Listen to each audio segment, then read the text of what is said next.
Does traditional education deliver or fall short in educating and nurturing children?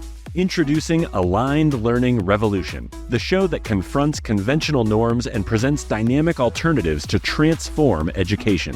Host Kohila Sivas tackles the foundational issues within classroom walls and advocates for holistic learning opportunities. It's time to reveal the strength of the innovative, holistic neurogrowth learning approach that goes beyond conventional teaching or tutoring methods, assuring every learner of a stress-free learning journey to unlock their fullest potential. Now, join Kohila Sivas.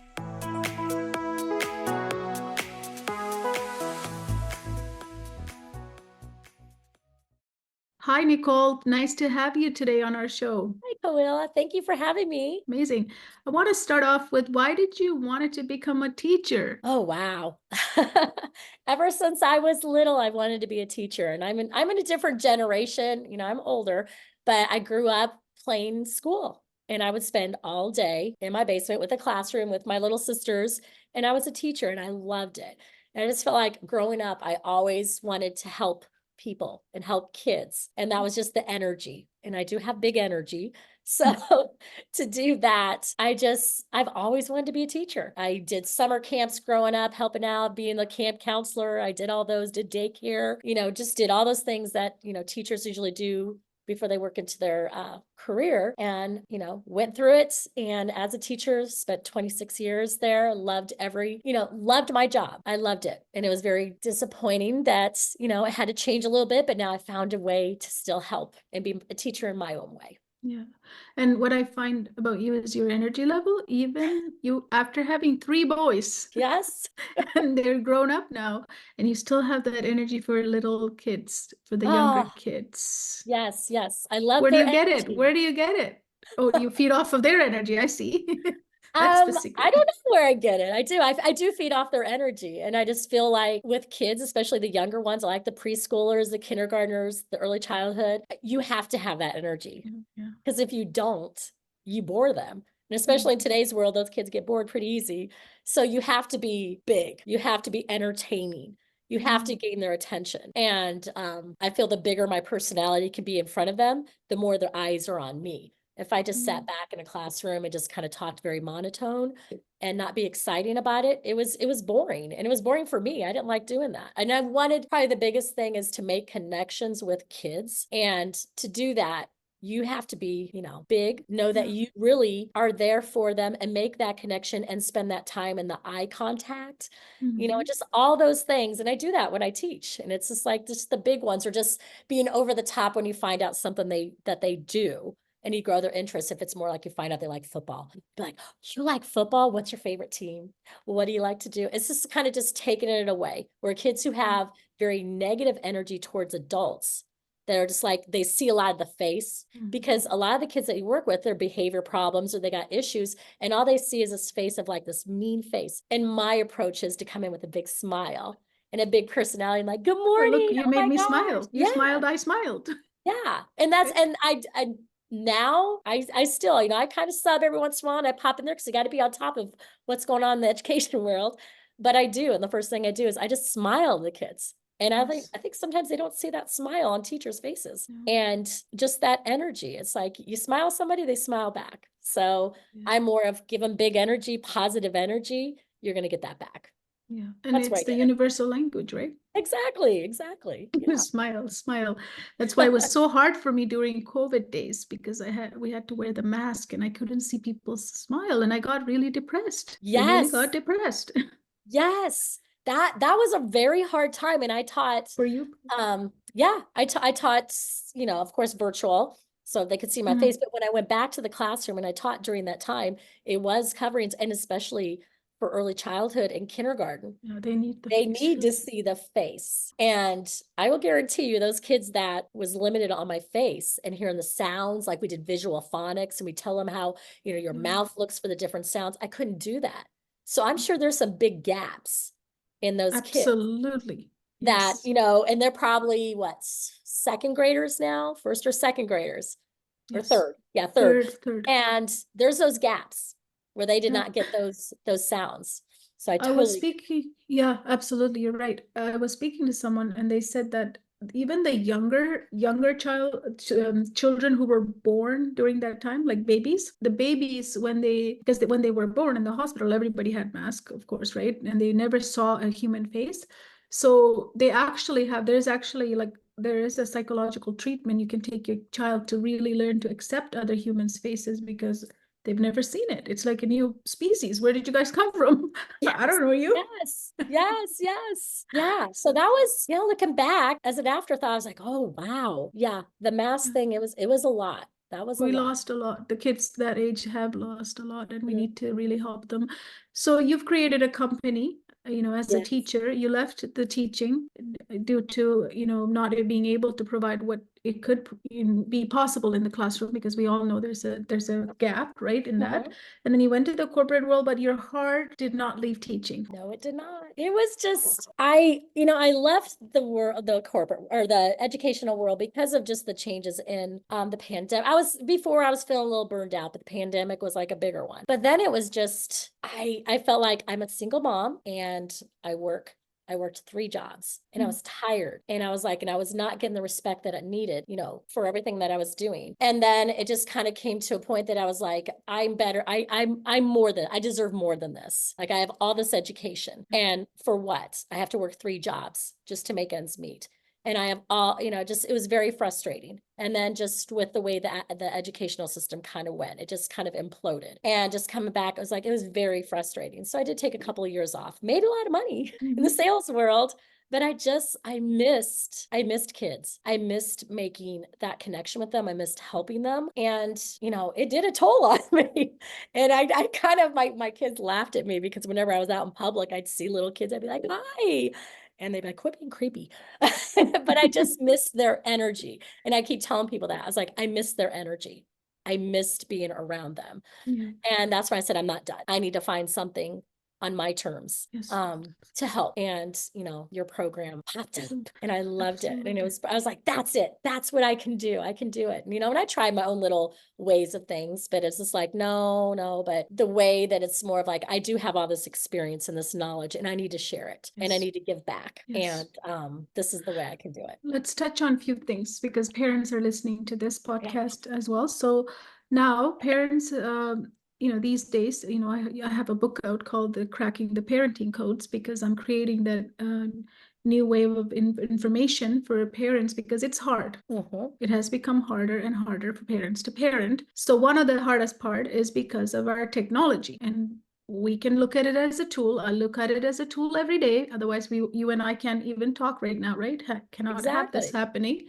So I love it. But at the same time, there is a problem that's also surfacing, especially in the kids that you serve. Yes, that is a big factor. And when I think, and I can say this, that I've taught for over 26 years, 26 years ago, very different time. And that's where I can come in and say, oh, whoa, wait a minute.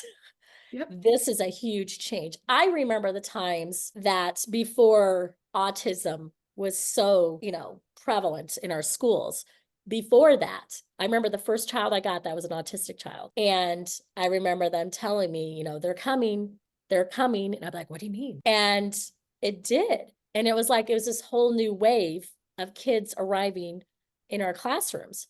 Well, now we also have another thing coming of kids coming in our classrooms because they are addicted to technology and their screen. And that is really harming their brains. And, we know that the brain development of children is the most prevalent 0 to 3, up to 5. That is the most development in a brain. And if all they're doing is just looking at a screen continuously, that's swiping and touching. Yes. Oh, that's it. So, people are saying like, oh, they can work their way around an iPad, but they can't have a conversation with somebody. They can tell you how, oh, you got to go over here, and they can do all this stuff with the technology, but they do not know how to play with a peer. Yeah. It's all those social skills that kids are now, there's deficits left and right in all these kids. So all these kids come into our schools, whereas I remember it was the autism kids that were thinking they were coming in. Now we got all these kids with all these big needs because they're stuck in front of a screen. And, the biggest problem I saw is the speech problems. And the last few years when I was coming in, that I was teaching, I remember back when I first started, maybe one child had a speech problem, maybe one. I left my classroom and I was a preschool teacher, 2 classrooms, 4-year-olds. And these kids were coming into the classroom and I had 20 in each class. Probably 6 kids each class were on a speech IEP. And it was because nobody was talking to them. Nobody was telling them the correct sounds, or they were being baby talked and thought it was cute, the parents, instead of correcting them, and they talked that. Or we have these kids that are nonverbal that don't talk because the parents are like, well, I gave them this program in front of the iPad to help them learn how to talk. And it's like, well, no, that's not real teaching. That's not real talking. So from what age to what age do you believe as a, early educator, there should be, even if it is, you can introduce iPad, it's fine, but there has to be a limit of timing, right? It's a time schedule, right? And time and boundaries. So what is a good age to really bring it in? Or do you even need it? I don't think you really even need it. I mean, to tell the truth, like I was the first teacher in our preschool department, and we had a huge, large department. We probably had like 20 classrooms. I was the first teacher that took technology out of the classroom. And that was probably about 6 years ago. I did that. And the district bought all these iPads and all these wonderful things. And all the kids did when it was center time, where they were supposed to be either like playing blocks, dramatic plays, sensory, art, all those good things, they would just flock to the technology. And I'm like, they do that all day. Why do we need to do that more? And they're not even doing the academic programs that are appropriate. There's some wonderful apps out there. Wonderful. So I don't want to take that away, but use, correctly, that's when it's okay. But I was like, no, I'm done. And I took it out and there was nothing. And I know I got a lot, a lot of teachers are like, but that's the way of our world today. Why would you take that away? We even had computer labs where I taught them for a while, like the mouse, which is like, it's kind of like eye-hand coordination skill. But then that kind of went away. I was like, okay, I know it's the way of our world, but what about those social skills of them playing together? What about the sensory? What about, just talking to each other and having conversations? I took out of the classroom and I'll tell you, those kids didn't miss it one bit. I mean, to them coming in the classroom was like, oh, I get to go to preschool. And there was no technology. I mean, I did have a smart screen where I, did some things on there. But other than that, I turned it off and it wasn't on. Awesome. That's awesome. Yeah. And it was like, I go, no, I go, I am not going to have it. And then fast forward a couple of years, and then some teachers followed suit. That they're like, oh, wait, Nicole doesn't. And I'm like, no. I go, and the kids, they go, do they miss it? I go, no. It opens up more room for more exploration that they should have. Open up a science center in that area where you had the computers and stuff.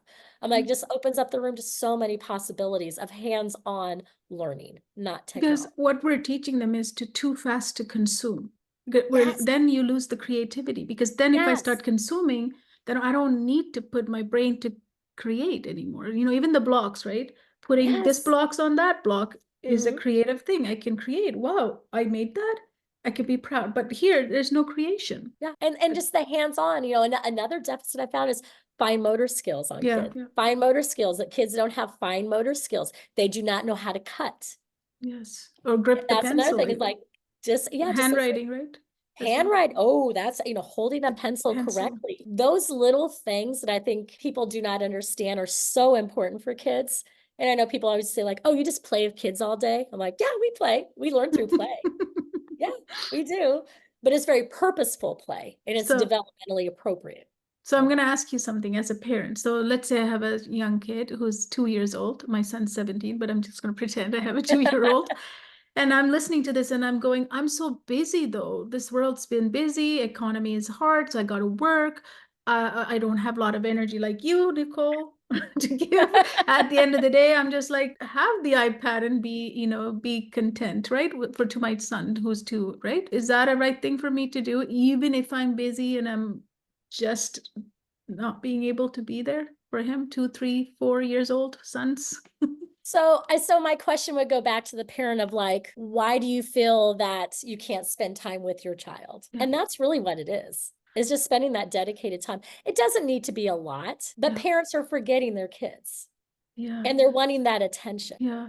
And it's also, as a society, we have now come to like almost be scared or guilty that my child can be bored. It's okay for them to sit and be bored, right? Why not? I'm tired. Here's a book or here's some paper, cut it.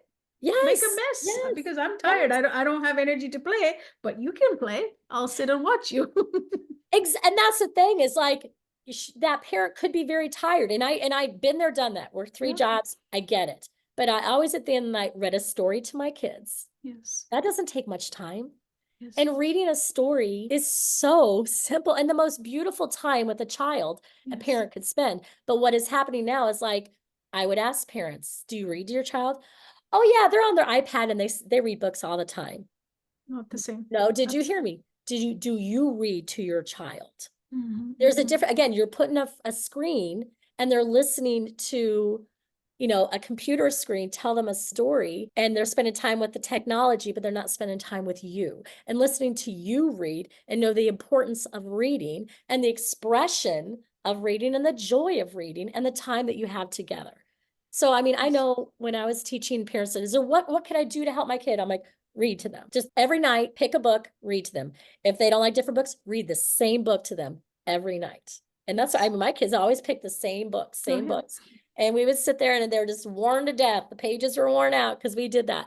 But that is the most important thing. And that is lost in today's world of just reading. And I get so frustrated because when I tell parents that, they'd be like, oh, but at the end of the day, we're just so tired. And, it's been a long day. And, they get that reading that, they have their iPad. And I'm just like, you're missing it. You're missing it. And if you want my advice and what I'm saying, I'm telling you, read to them. Yes, That's it. absolutely. That's Read to it. them and have a structured conversation time with them. Conversations, yes. Yes. Real Family conversation. dinners, just Dinners. sitting down and having dinner with them and asking them questions. Put the phone down.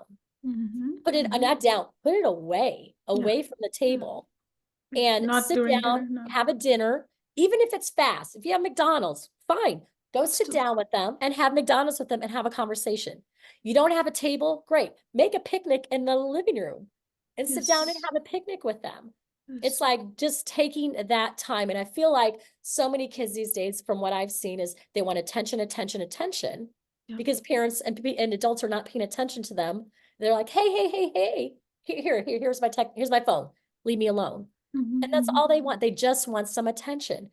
And I know parents are busy. I get it. But at the end of the night, reading a story to a child, that's not any more Less time. than 10 minutes. It doesn't Less even than have to 10 be minutes. Having dinner with your child. of You half have an to hour. eat anyway. Half an hour. Half There's an half an hour. hour. That's Yes. it. And if you do that every night, you will make a difference. Yes. Trust me, I guarantee it. And that's where people are like, oh, I did. I'm like, but did you? Yeah. Did you really? Did you And ever?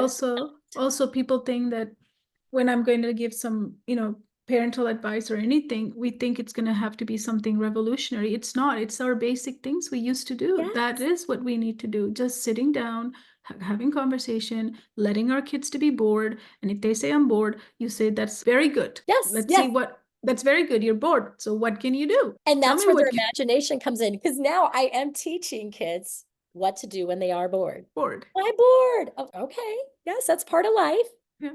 And so what do? You can try. So it's like teaching them what to do when they're bored. Bored. And that's just so. And bored is okay. And if they're cranky because they're bored, that's okay too. Because during that cranky period of time, they'll come up with, maybe I want to cut something. Can I cut, Mom?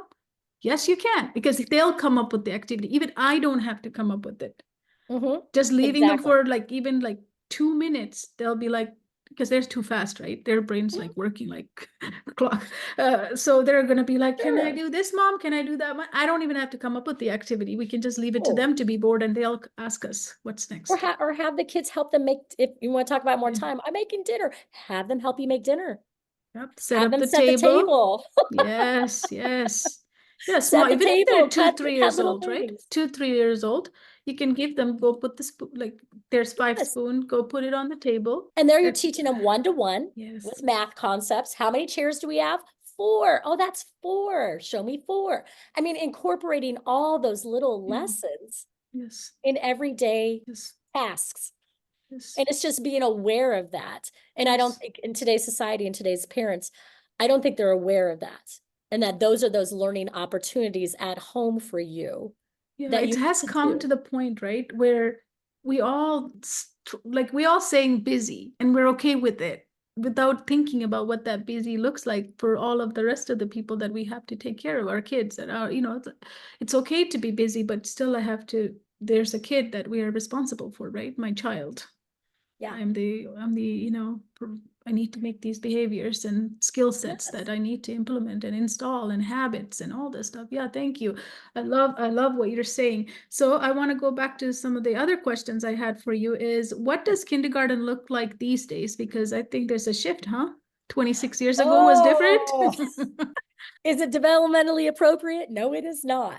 And well, we just talked about how kids are coming in with already been on screen too long. Now okay, tell me what's happening in kindergarten. Oh, in the kindergarten classrooms. I taught kindergarten for many, many years along with preschool. And when I taught kindergarten, what I taught was letter sounds, numbers, social interactions, everything that I taught in preschool, my last part of teaching. So it's almost like kindergarten now is what first grade was. They have raised all the standards so that now kids in kindergarten are being timed on tests, timed tests for addition and subtraction. And I was like, I remember I walked into a kindergarten room recently. I did a little long-term subbing in there. And I was like, you guys are doing time tests on addition and subtraction? I'm like, my kids, they were just learning what the number was and one-to-one correspondence and like, what is 4? Show me 4 fingers. That was it. And just the social skills. But now it's like these kids now for literacy, they're reading books. They're expected to read. They're expected to write 2 sentences in a journal with capital punctuation, spaces, punctuation at the end, and correct. I just went, oh, that is not developmentally appropriate. Now, can those kids do that? Sure. You can train them to do that. Sure. But what about those kiddos that did not have preschool, that did not have the home experience that some kids do and are very high level and they can do it? You are setting those kids up for failure. And that is what is happening is you have these kids going into kindergarten. They're not kindergarten readiness. So some of them don't have the preschool. So you're jumping them into that where you have a pool of kids who did have preschool that were taught what I used to teach in kindergarten are being taught to them in preschool and then going to preschool and then going to kindergarten. But then you have these groups of kids that did not have any preschool, did not have the experiences, and they're going into kindergarten and they're just sinking. So do you think what was grade 1 is now kindergarten? Right. Or is it grade 2 is now kindergarten? Like how far did we go up? So what used to be grade 1 is kindergarten. Now.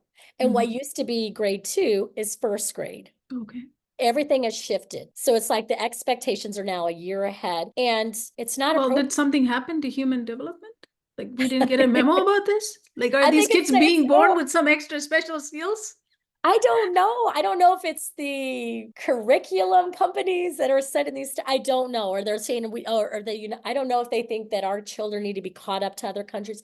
I don't know, but it's not right. And it's just like kids are just sinking. And so the thing is they're spending all this time on content to get them going for kindergarten, letters, sentences, time tests. But what are they not teaching is those social skills and those interactions. There's no centers in the kindergarten classrooms anymore. They're either desks or tables. There's no dramatic play. There's no blocks. There's no sensory art table. There's nothing. And so creativity just goes whoosh. Oh, it's out. It's gone. It's sucked out. There's no manipulatives in the morning to create. Oh my gosh. There's nothing of that. So I remember when I did come, as I'm building my learning pearls, I subbed for a little bit in a kindergarten. And one day they were supposed to have a celebration. And I'm like, oh, we're going to have a fun Friday. And I set up the whole day of centers where I had put up an easel with free paint, blocks, a sensory, fine motor. I mean, I just set it all up. And then we had a calming corner. You got to set in those, you got to teach kids how to be calm and all that stuff. Those kids had the most amazing day. And they were like, this is the best day of school ever. And they were just ranting and raving about it. I had so many responses from parents. And again, I was a substitute. And I sent pictures to all of them. And I'm like, we're going to have a fun kindergarten day. Yes. And I'll tell you, during that day, those kids, I never had so many amazing conversations with them. They're like, look what I built. I did this. And they're showing me all their learning, their drawings, the blocks and what they came up with. I mean, the painting, it was amazing. I just walked out of there. My heart was so full. Wow. And they went out with the biggest smiles. And to see, I'm like, I love school. And I'm not kidding. They did say that because the parents were picking them up and I'm walking them out. And so my parents were like, thank you. Thank you. And just so many, responses of emails of like, they have enjoyed so much, which by the way, one parent actually reached out to me and wanted some of my services. Nice. So, because they were so impressed with the connection, but Connection is important. anyway, but it was sad. And I just brought Connection. that one day and I told the principal, I'm like, hey, don't get mad at me, but we're going to have a fun day in kindergarten. And it Well, was it's what's messy. supposed to be. It's I supposed know. to be. What are we talking about? Now I get it. Some of the teachers I speak to sometimes tell me that these kindergarten kids, grade 1 kids are mad. They're upset and their emotional regulation's off. Obviously, if I have nowhere to play, nowhere to exert my energy I have as a kindergartner, and you tell me to sit on a desk for whatever hours, yeah, I'm going to be angry because Yeah. I like to play. Yes. I And want that's to all they play. wanted to do. And I was like, go play, go play. And even one of the associates was in the room. I think she was very like, oh, but they have to do this. And I'm like, no, they don't. They can Some can play. countries, yeah, and some countries may have better education system, but those countries, a lot of them also suffer from creativity though. Mhm.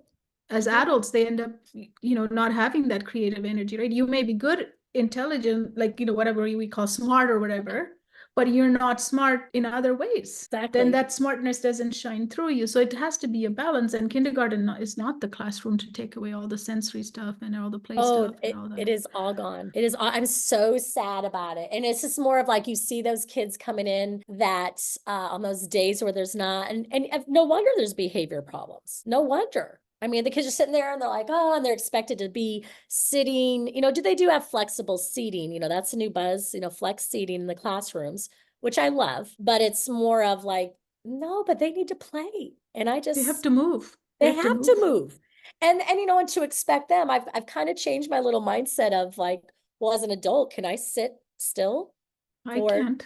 45 minutes? Of course, me, I can't. But I for can't 45 either. minutes, do you expect me just to sit there? Then why should I expect a 3, 4, or 5-year-old to do that? And then to sit there and say something like, you need to sit still. No, they don't. No, they don't. So developmentally, mentally, everything, every other, way these kids are saying, oh, school really sucks. By Yes. grade 1, they're like, this is really like a prison. I have to sit, do this, take time test and do this, and I don't feel good. And I really don't Yes. like school. I No, don't know if no. I like this place. No, and that's the sad thing is that especially the really young ones, the little ones, I'm like, you want them excited about school. Like, I love school. I love to learn. That's the mentality you want from them. And they're not. They're more like, I want to leave. Where's my mom? Why are you making me do work? I'm tired. Just everything of just like, wow. So in grade 2, there is a test now for reading, I believe, right? There's a reading test that they have to all pass. I think some states have it. Oh, yes. So I was talking to some teachers. They said that these kids are not trained to use the computer. They know how to use the iPad and stuff, but these computer programs must be on some kind of program where you got to they have to take it on a desktop. Yeah. Top, and you have to give some instruction how to do it, but they're not allowed to show them that. Whoever created this curriculum, they're not supposed to expose them to that program before they take it. So a lot of students are failing because they don't really know how to actually operate the program where, even as adults, have you taken some online testing? Oh, yes. Yeah. And you have to figure out, do I put my answer here? Do I write it? Do I click it? There's a format that you have to really get tuned to, right? These are grade 2 class students,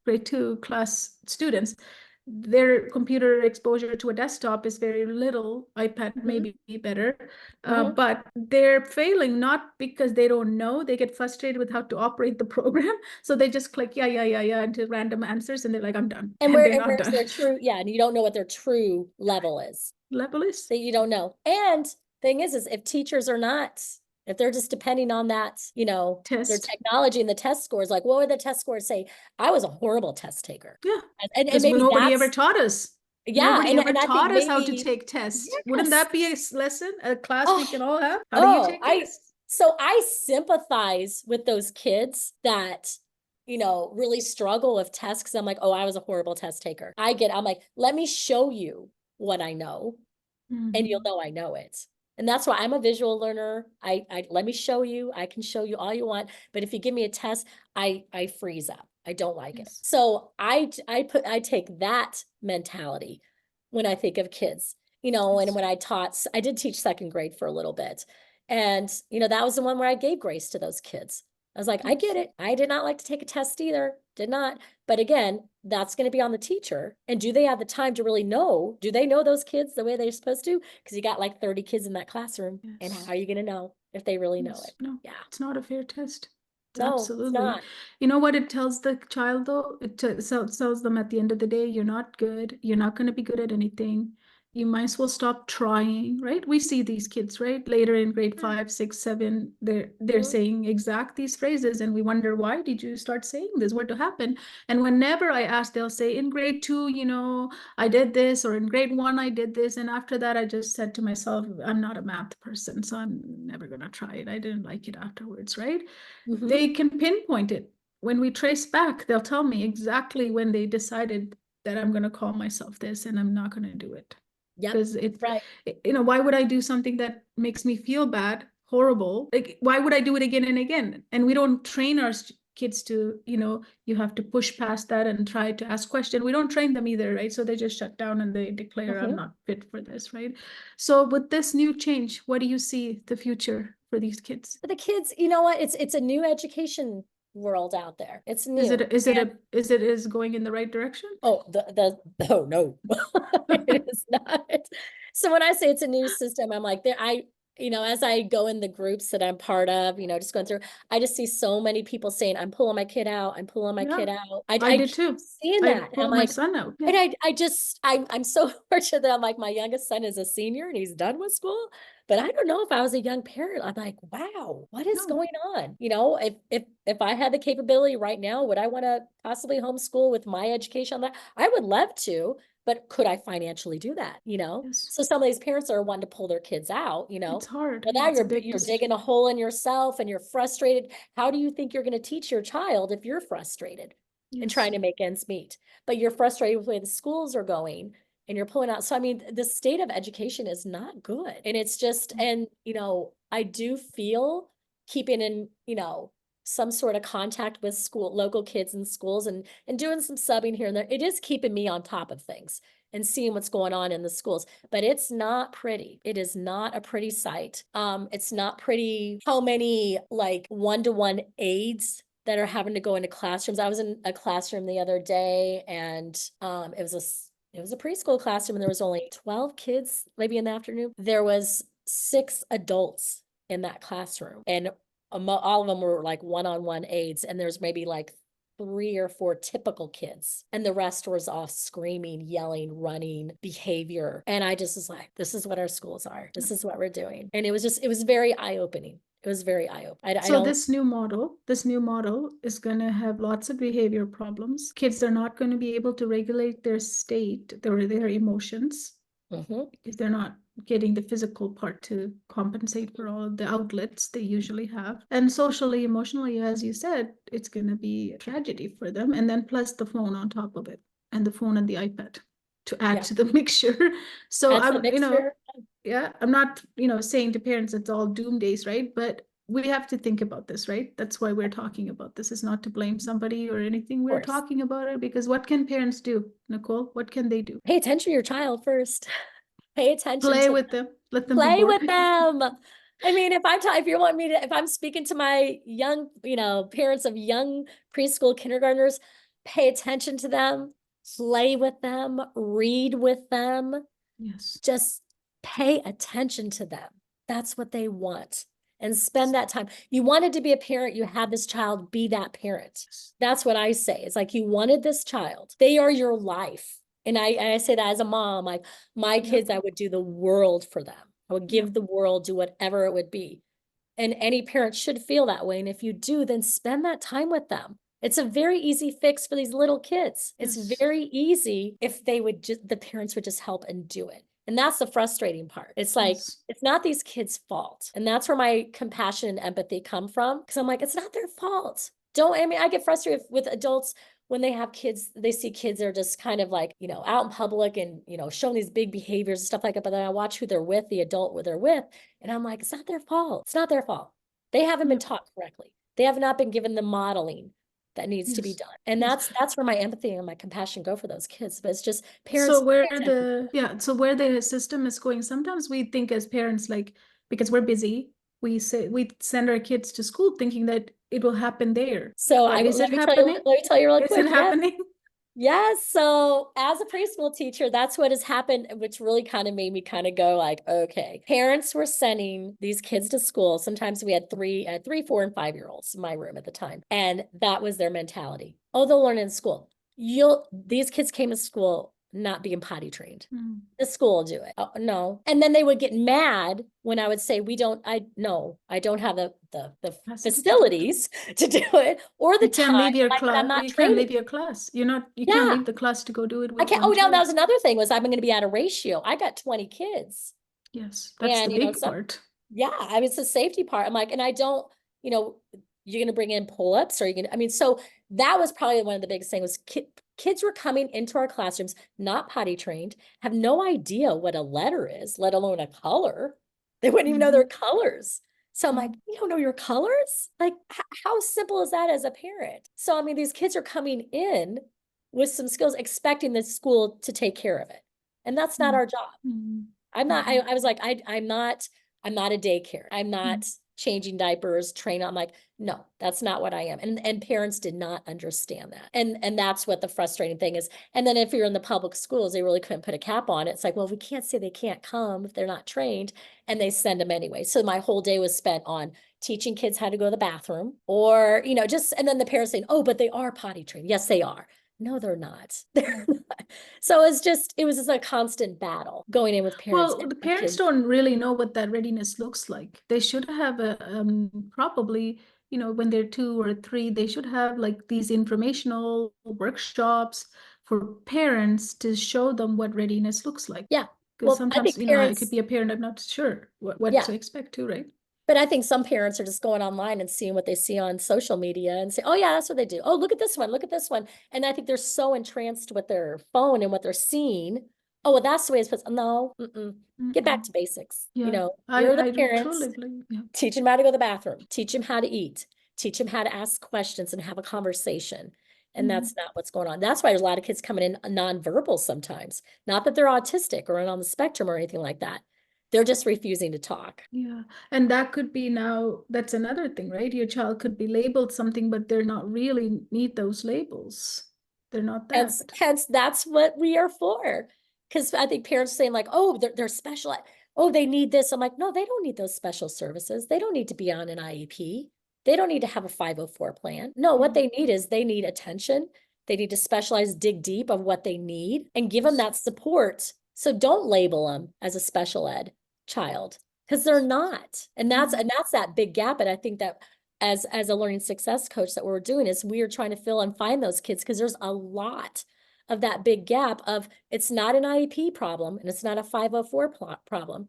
It's that let's just get them the support they need. And maybe for the young kids, be proactive rather than reactive. And that's where I'm at for specializing in early childhood is more of, I'm going to be proactive, and sorry for my dog. I'm going to be proactive rather than reactive.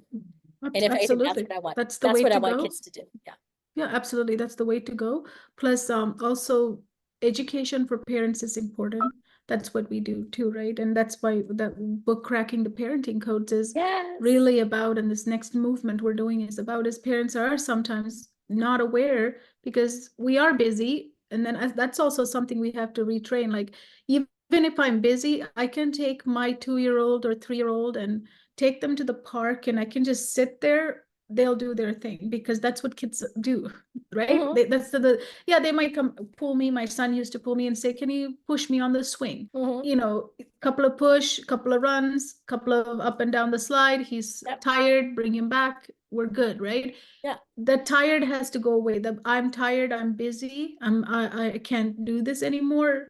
I think really we need to train as a parents to not to say those things because if we don't do it, no one's going to do it. Yep. It's not the school's going to do it. If anything, school's getting worse and worse in what they're expecting from your child. So when they go there, they're expecting a grade 2 student to be Yeah. sitting in a desk, ready to work, and let's ready to go. Yeah. Just sit there and just learn. Yeah, no, yeah. So let's go back to this because this is my biggest push right now is the screen time. What do you think between the ages of 2 to 4, 6? Should I even introduce? If you were telling me as an honest friend to me, I have a 2-year-old right now. Mhm. You're looking at me and I'm kind of asking you, Nicole, should I give my son my phone when I'm busy sometimes? I'll take him to the park, but sometimes. And should I even give him the iPad because he can learn lots of skills from it? Or should I just avoid all of that until he's 5 and 6 and introduce it later? He'll pick it up, no problem. He'll have all the skills I know. What are you gonna tell me? If you want my honest opinion, Yeah, I'd say friend to friend. wait till they're 5 or 6. Perfect. There's no That's what I need. think. There's no need Thank for a you. child to be looking at a screen No. of anything. If you want to distract them, or if you want to like, hey, you're No. at a restaurant or whatever. Okay, that's No. why they have crayons and papers for Oh, kids. we used to play hangman. Oh yeah. Yeah, that was the Even best time we had with my kids. It's like we had a restaurant, and if there's, I'm like, oh, they have crayons. Oh, and especially if they're tablecloth I with all take them the with big piece me. of paper. They're always in my pocket too. I mean, in my Oh yeah. handbag. There was always crayons. It was my little bag of like tricks I'd have whenever I go. I'm like, okay, what do I got for my kids? And Yep. I would have it there, and we would sit there, and as a family, if we're out to dinner or do that. I do not like, and when I was a server, one of my jobs, that's all I saw of recent was kids, families coming in, and boom, kids, they have an iPad in front of them or their phone. They're not even talking to the child when they're out to dinner. That, as an educator, to keep my mouth shut during that time and to say something of like, maybe you should talk to them instead of just, and the kid had no interaction with them the whole dinner. And It was it's a like missed it was off, opportunity. and they had headphones on too. So Oh, they had no. headphones, a phone, put off in the corner of the booth to eat. That was their night out. Yes. And I know parents are like, why do we never have time to go out to dinner? We can't find a babysitter. That's our time. Well, then pay for that babysitter. If you want to dedicate time with you and your partner, then do that. But what the message you're sending is you're not important enough to have a conversation with. This is our time, but we just have you right here. But we're just going to forget about you. I mean, but I know that sounds harsh, but that's what's going that's child's what's mind. going through that kid's Yeah, that's child's what's mind. going through their mind is like, okay, well, whenever we got to dinner, and then if you ask the child later, what did you do? Oh, I went out to dinner. Oh, what'd you have? I don't know what I had to eat. They wouldn't even know what they ordered. Because they're Or eating. did they get Sometimes I to look see at the menu and order for they're themselves? eating. Some kids are eating Oh, yeah. like this too, Yeah. with the phone in front of them, and they Phone don't in even know front of what's them and not going. even knowing. Yeah. What's And the going point on. of going out to dinner is enjoying a good meal or a new meal, something. So it was just that again, that's another thing of society, of parents saying like, well, we don't want them to disrupt anybody in the restaurant if this or that. Okay, but why would they be disruptive? Do they have big behavior? Well, why are those behaviors big? Well, what are you doing to control that? It's just more of like asking more and more questions. I'm like, you guys are just putting band-aids on stuff and Yeah. find out what is the real problem. It's that is the time to teach those too, right? Like the restaurants are the model is we do this at the church, we do this at the grocery store, it looks like this. So if you constantly model that behavior becomes when I go to restaurant, I behave this. Because if I Yes. scream, that's not acceptable because I'm going to be destroying somebody else's. Like it's a habit that we have to It build. is. It's a really big habit. And even like, you just brought up something of like going to the grocery store. I would bring my kids to the grocery store, and that would just be like an event. So I'd be like, look at all this stuff. Why is this here? I mean, what great learning opportunities. Here's numbers for prices. Why do they have numbers and prices when we go to a store? I mean, those are all those educational for those young kids that should be done. But no, what do? They put them in the front or they're in the back, and they have an iPad as they're being pushed around in the car, in the store. You know what I learned with my son? I spent first 5 years with him. There was not a moment I left him, or like it was always engaged. Some way or somehow it was engaged, right? Then, because of those 5 strong years, my son has such a strong personality, he knows who he is. then the years after that was easy for me. It's an investment. Mhm. The first 5 to 6 years are investment. When you Mhm. do it, it pays in compounding way later on. So you are so right, Kohila, because that to me is, I use my own kids as an example. Yeah. Is, my oldest is 28, but I'm like, when he was my first one, he was just me and him, and we were just engaged. I took him everywhere. That's another thing, is taking kids, and they're saying, well, they're in front of an iPad wherever they're at. I'm like, oh, no, we traveled with our kids. I took them everywhere, and they noticed every experience. So they were so well traveled, or just that they could go to places and they would experience it. So now my son, when he went to college, he was a young one. He was one of those younger kindergartners, but he went to college when he was 21 years old. Oh, no, sorry, 17 years old. He graduated when he was 21. He moved to New York City on his own, 21, Yes. and he's still there. Love it. I'm in the Midwest. I'm in Iowa. So for him to be going all the way out to New York City on his own, Yeah. and he's thriving. I'm so Yeah. proud of him. And those to me those are the experiences that I gave him when he was younger, for him to feel that he was strong enough, dependent enough, and socially he could do that he made that transfer. Yes. And he flew away. And that's how I say, is like, Yes. parents You kind of say, invested. You invested. yes, he was invested. And I know people say, like, when he moved off to New York, like, oh, don't you want him close to you? I'm like, no, if he's living in New York, I've done my job. And I've done my job. but you still have connection. He calls you, he's Oh, connected yes, to we you. talk almost every Right, day. that's what I mean. FaceTime. Then Oh, yeah. it also continues because we have a relationship built that Yes. continues because they look to me. Like I watched with my son. I wouldn't say I didn't let him watch anything. He never had iPad or phone until Mhm. later into the years. I think he was 13 or 12 when I gave him one because he had to walk home by himself because I was working, something like that. But the iPad was never there. But if we ever did watch anything, it was together. We watched like Magic School Bus. We watched the Cars show. I know all the script because I watched it maybe millions of times because it went in every time I went in. Yeah, I'm excited to see what the cars are gonna do now, right? And Finding Nemo, right? Oh, We yeah. watched it together. So Mhm. we have a memory of it. Yeah. Even though it was screen time, but the screen time was meaningful to both of us, right? So that's another thing. And I Mhm. could be tired and busy. I could have my computer there and watch with him. And whenever he gets excited about Nemo, I also get excited about Nemo's Yeah. movie. But I could Yeah. still work, be busy, but I'm there when he's ready for that excitement, right? So that's Yeah, and you're also engaging with him, yeah, and keeping that in absolutely. there, and knowing I'm paying attention to you. You are important. I Yes. see you, Yeah. And and even that's watching their show shows that, because watching Nemo again and again, he yes, asked me, I'm like, yeah, put it on and let's watch it again for the 500 because times. they are watching you. Yeah. Kids are watching you. They are so observant and like, no, you didn't see. I mean, they watch you all the time. So Yes. that's why if they're watching me all the time, why am I not modeling what I want them to see? Yes. And that's really what it is. And I know when if I'm, everybody has their bad moments or times or whatever. It's like, I know if it was something I'm like, oh, wish I would have saw, but it's just the modeling. It's the time. It's the investment that you put in your kids. You Yes. put the time into your kids and they're going to grow up. They're just going to bloom. But if you don't, and you're just like, oh, let somebody else take care of that. Oh, let school take care of that. Put a tablet in front of them. You're not investing any time with your child. No. And that's the result. You're going to see the result. Yep. Now, and that's the difference. If you really want to know what the difference is look at those families of the parents that really do invest the time with their kids and the ones that don't. Yes, absolutely. You know. Absolutely. Anything else you want to say to parents? Just spend the time with them, read with those kids, especially those young ones. I'm concerned about our future generation that we have now. I am totally I'm very, concerned. very concerned about it.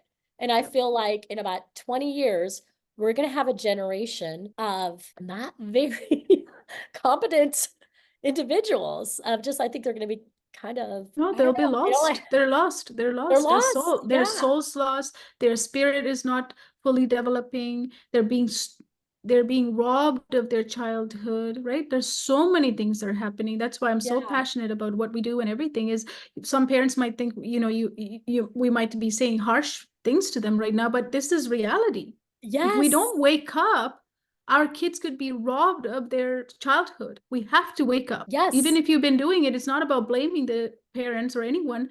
It's about waking up, becoming aware. It is what is happening to my child. So I must take a stand for my child, and I must invest to enjoy the compound effect that has in the future, right? Every Exactly. parent has that responsibility. There's no way they can give it to anyone else. Nope. No. And I also feel like if they say, well, I don't have the money or this or that, I'm like, but do you have money to help with their sporting? Their act, they spend, people are spending so much money. They want to be the best baseball or softball, gymnastics, you spend on that. I'm like, what about just them as a person? Yes. Invest in that. Yes. And the rest will come. Yes. So that's probably like the biggest thing for parents is like, you're gonna get the services that we have with all of our, for me, I'm more like all of my experience and education and my compassion and empathy. I'm like, I want to help your child, Yes. but you got to want to help your child too. And that's where Yes. it kind of comes into it. Yes, absolutely. Thank you so much. And thank you for finding those pearls in every little babies and kids, because they are the future of our generations to come, and we need to help them. We can't just watch it happen, right? So thank you so much for what you do. Thank you. I appreciate it. Nice having you. Thank you.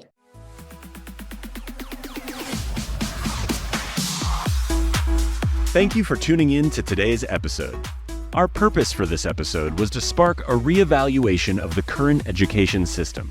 For more episodes offering practical and comprehensive strategies to enhance learning, please visit www.learningsuccessacademy.com. It is crucial to ensure that children have access to the holistic neurogrowth learning approach, enabling them to break free from the constraints of an outdated educational framework. This is your opportunity to gain insight and break away from a flawed system, setting your children on a path to lifelong success that truly nurtures their thirst for knowledge. That's all for now. We look forward to having you join us for the next episode.